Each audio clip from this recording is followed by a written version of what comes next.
Brought to you by Ludo Fantasy। तो ये आप इस चित्र को देख सकते हैं जिसमें ये भाई मुस्लिम भाई हैं।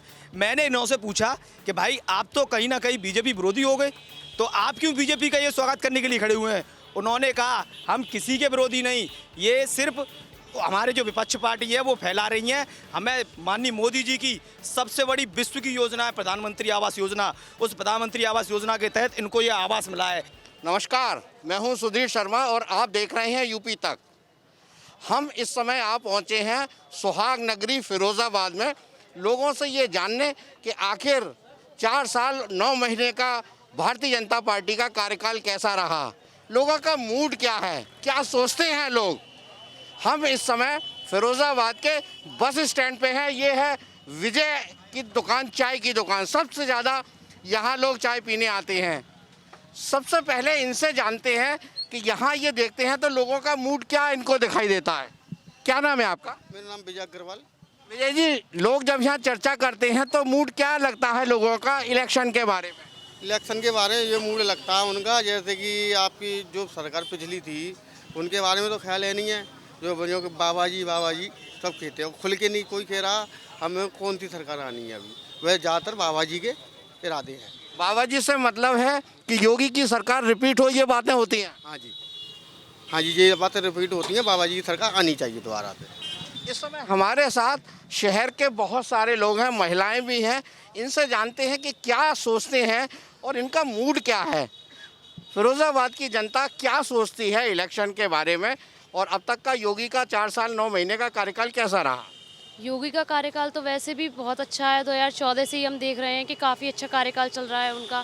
चुनाव आने पे सारे जितने भी पार्टियां होती हैं कुछ ना कुछ जनता के लिए करने लग जाती हैं। जैसे कि अभी अखिलेश सरकार है, वो भी जनता के लिए काफ़ी कुछ करने लग गई है। लेकिन सबसे बड़ी बात तो ये है कि योगी सरकार बहुत टाइम से करती हुई आ रही है, अभी भी वो करती ही है, और वो कभी घाती नहीं है इस चीज़ को कि हम इतना कर रहे हैं, हम इतना कर रहे हैं। उनका तो देखने को ही मिलता है कि वो लेकिन विपक्षी आरोप लगाते हैं कि भारतीय जनता पार्टी हिंदुओं का ध्रुवीकरण कर रही है।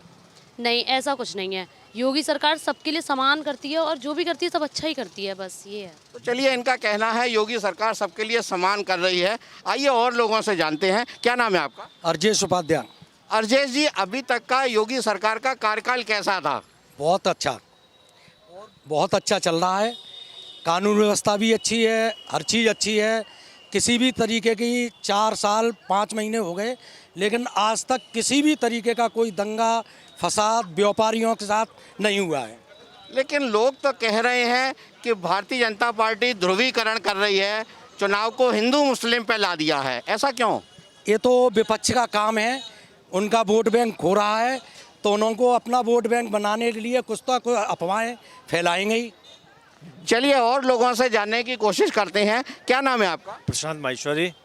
प्रशांत जी, अभी ये देखने में आ रहा है कि इस समय जो भी पार्टियां हैं, सभी राजनीतिक दल हिंदू मुस्लिम जाति की, धर्म की, संप्रदाय की बातें कर रहे हैं। ऐसा क्यों हो रहा है? नहीं, वो तो विपक्ष वालों का ये है, मगर आप किसी राजनीतिक पार्टी से जुड़े हैं? मैं किसी राजनीतिक पार्टी से जुड़ा हूँ। क्या करते हैं? मैं व्यापार चलाता हूँ और व्यापार संगठन से जुड़ा हुआ हूँ मैं। मगर जो बीजेपी की सरकार है वो सबको साथ लेके चल रही है। और 17 में आए थे, आज देख लीजिए व्यापारी भी हमारा संतुष्ट है। लॉ एंड ऑर्डर बहुत अच्छा चल रहा है। इससे पहले गुंडागर्दी काफ़ी हुआ करती थी उत्तर प्रदेश में, जंगल राज कहते थे उस चीज़ के लिए। आज व्यापारी हमारा बिल्कुल माँ बहन बेटियाँ बिल्कुल सुरक्षित हैं, कानून का राज चल रहा है और काफ़ी काम भी हुआ है। ऐसा दुर्विकरण कुछ नहीं है और सबका साथ लेके विकास लेके चल रही है। चलिए, प्रशांत जी का कहना है कि सरकार अच्छा काम कर रही है। क्या नाम है आपका? प्रकाश निधिगर। प्रकाश जी, आप क्या करते हैं? जैस एनसी है। कैसा अभी तक का सरकार का कार्यकाल है? सरकार का कार्यकाल बिल्कुल फेल है। केवल इन्होंने व्यापारियों को ठगा है। जैसे कोरोना काल में बोले थे कि विद्युत बिल माफ़ होगा, न विद्युत बिल माफ़ हुआ। व्यापारी में सिर्फ बोझ, टैक्स बोझ पे बोझ डाले जा रहे हैं। तो और विपक्षी पार्टी क्या कर रही है? विपक्षी पार्टियों को आंदोलन को दबाया जा रहा है सरकार द्वारा। भारतीय जनता पार्टी कहती है कि प्रियंका गांधी केवल फोटो सेशन के लिए उत्तर प्रदेश में आ रही हैं। क्या लगता है आपको? देखिए, जो विपक्ष को पूरा आरोप लगाने का अधिकार है। प्रियंका जी पूरा समय कांग्रेस की जो राष्ट्रीय महासचिव हैं प्रियंका गांधी पूरा समय उत्तर प्रदेश में दे रही हैं और पार्टी को जन जन तक पार्टी की बात पहुंचा रही हैं। देखिए, ये बस स्टैंड है, यहाँ पर हर तरह का लोग हैं। चाय की दुकान है और मेरे पीछे आप देख रहे हैं चूड़ियों की भी दुकान है। ये लोग कहीं से आ रहे हैं, कहीं से जा रहे हैं, लेकिन हैं सब शहर के ही बाशिंदे। आइए इनसे और जानें कि आखिर भारतीय जनता पार्टी का ये कार्यकाल अभी तक का कैसा रहा है। क्या नाम है आपका? उदय प्रताप सिंह। उदय जी, लगता है कि आप किसी राजनीतिक दल से जुड़े हुए हैं। बिल्कुल, मैं भारतीय जनता पार्टी से जुड़ा हुआ हूँ। विपक्षी बार बार आरोप लगा रहे हैं कि भारतीय जनता पार्टी ने चुनाव को हिंदू मुस्लिम कर दिया। देखिए साहब, आरोप तो मैं भी आप पे लगा सकता हूँ कि आपने मेरे 10 करोड़ रुपए खा लिए। विपक्ष पे काम तो कुछ है नहीं। अब अखबार में सुबह छपना है, मीडिया में आना है, डिबेट में बैठना है, तो मुझे आरोप तो लगाना पड़ेगा ना साहब। विपक्ष ने अगर इन 4.5 वर्षों में जमीन पर उतरकर काम किया होता तो विपक्ष को आरोप लगाने की आवश्यकता नहीं पड़ती। चलिए अगर गरीबों को खाना बांटा होता, डेंगू के समय मरीजों की मदद की होती, तो इन विपक्षियों को इस समय आरोप नहीं समर्थन मिल रहा होता। मैं आपकी जानकारी में ला दूं, राम जन्मभूमि के आसपास की जितनी जगह थी, प्रियंका गांधी ने आरोप लगाया है कि ये या तो भारतीय जनता पार्टी ने खरीद ली या उनके अधिकारियों ने खरीदी है। मुख्यमंत्री ने इस पर जांच के आदेश भी दिए हैं, तो ये केवल आरोप कहाँ है? अब मैं आपको बताना चाहूँगा, श्रीमती प्रियंका गांधी जी के पति श्री 1008 रॉबर्ट वाड्रा जी एक समय हरियाणा सरकार के पास जितनी जगह थी उससे लगभग 1.5 गुना ज़्यादा जगह अकेले रॉबर्ट वाड्रा के नाम पर दर्ज थी, तो उन्हें अपने घर में झांकना चाहिए। चलिए, क्या नाम है आपका? मेरा नाम रोहित चौहान है। क्या करते हैं आप? मैं एज ए बीजेपी का कार्यकर्ता हूँ और जॉब भी करता हूँ। तो निश्चित रूप से आप तो सरकार की तारीफ करेंगे। क्या आपको कोई ऐसी चीज़ लगी आपके जनपद में जो अभी तक नहीं हो पाई? सबसे पहले तो मैं आपके चैनल के माध्यम से ये बताना चाहूँगा कि जैसा कि आपने अभी पूछा कि हिंदू मुस्लिम का जो मुद्दा उठाया जाता है, इस मुद्दे को मैं आपको एक चित्र के उद्देश्य से दिखाना चाहूँगा कि ये चित्र है जिसमें मैंने कल हमारी जन विश्वास यात्रा थी, तो ये आप इस चित्र को देख सकते हैं जिसमें ये भाई मुस्लिम भाई हैं। मैंने इन्हों से पूछा कि भाई आप तो कहीं ना कहीं बीजेपी विरोधी हो गए, तो आप क्यों बीजेपी का ये स्वागत करने के लिए खड़े हुए हैं? उन्होंने कहा हम किसी के विरोधी नहीं, ये सिर्फ हमारे जो विपक्ष पार्टी है वो फैला रही हैं। हमें माननीय मोदी जी की सबसे बड़ी विश्व की योजना है प्रधानमंत्री आवास योजना, उस प्रधानमंत्री आवास योजना के तहत इनको ये आवास मिला है जिसमें इनके खिलाफ कोई भी किसी तरह का भेदभाव नहीं किया गया, और जो गरीबों को राशन वितरण। मैंने एक बार भी नहीं कहा कि जाति के नाम पे भेदभाव किया जा रहा है। मैं ये पूछना चाह रहा हूँ कि अब जो ये इलेक्शन हुआ है ये जाति धर्म संप्रदाय के नाम पर क्यों हो रहा है? कहीं भी आपको ऐसा बता दीजिए जहाँ जाति धर्म विशेष के नाम से हो रहा हो। हमारी नहीं, हर पार्टी, समाजवादी पार्टी तो ब्राह्मण सम्मेलन कर रही है, बहुजन समाज पार्टी तो ब्राह्मण सम्मेलन कर रही है, या जातियों के सम्मेलन कर रही है, भारतीय जनता पार्टी भी इसी तरह से ये धर्म के नाम पर सम्मेलन कर रही है, सभी कर रहे हैं। देखिए, ये जो विपक्ष है वो धर्म के नाम से इसलिए जोड़ना चाहता है क्योंकि माननीय मोदी जी और माननीय योगी जी ने एक हमारे हर किसी जो धर्म से जुड़ा हुआ उसके लिए कहीं ना कहीं उसके आस्था रखने के लिए। चलिए ये भारतीय जनता पार्टी से जुड़े हुए हैं तो निश्चित रूप से अपनी बात रखेंगे और लोगों से बात करते हैं। क्या नाम है आपका? विकास पालीवाल।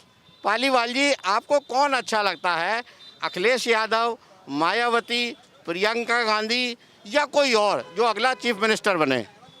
जो अगला चीफ मिनिस्टर बने उनमें सबसे उत्तम योगी जी के अलावा कोई नहीं है। क्यों? क्योंकि योगी जी ने सबका साथ सबका विश्वास और सबके साथ विकास की ठानी है और उस व्यवस्था पर वो पूरे खरे उतरे हैं। आइए देखते हैं, बस स्टैंड के जरा अंदर चलते हैं, वहाँ बहुत सारे लोग हैं और इनसे जानने की कोशिश करते हैं कि आखिर है क्या। ये मेरे पीछे आप देख रहे हैं ये फिरोजाबाद का ऐतिहासिक बस स्टैंड से सभी जगह की बसें यहीं से जाती हैं। क्या नाम है आपका? आदर्श यादव धन्नू। धन्नू जी, आप किसको मुख्यमंत्री बनना देखना चाहते हैं? अखिलेश यादव जी को। क्यों? क्योंकि पिछले उन्होंने 5 साल में जो विकास कार्य किए वो ये सब फैल रहे। भारतीय जनता पार्टी फैल रही और अब भी हार के डर से वो नाइट कर्फ्यू लगा दिया। कोरोना का कहर कहीं दिख नहीं रहा, लेकिन उन्होंने पहले से ही हार के डर से कर्फ्यू लगा दिया। नहीं, अखिलेश यादव ने तो ये कहा था कि ये भारतीय जनता पार्टी की वैक्सीन है, हम नहीं लगवाएंगे, लेकिन डिम्पल यादव ने खुद डबल डोज वैक्सीन लगवाई, मुलायम सिंह जी ने वैक्सीन लगाई। तो क्या ऐसा आपको नहीं लगता ये केवल प्रचार है? देखिए, वैक्सीन कोई मोदी ने तो बनवाई नहीं, वैक्सीन तैयार की वैज्ञानिकों ने, डॉक्टरों ने। तो इसमें जो मोदी जी ने प्रचार किया वो पहली बात तो गलत किया, क्योंकि मोदी जी का कहीं कोई रोल नहीं। चाहे कांग्रेस की सरकार होती, चाहे समाजवादी पार्टी की सरकार होती, अगर ऐसे ही स्थिति बनती तब भी वैक्सीन तैयार होती और वैक्सीन लोगों को लगती। चलिए, क्या नाम है आपका? मेरा नाम धर्मवीर सिंह है। आपके हिसाब से कौन मुख्यमंत्री इस समय होना चाहिए? अखिलेश यादव?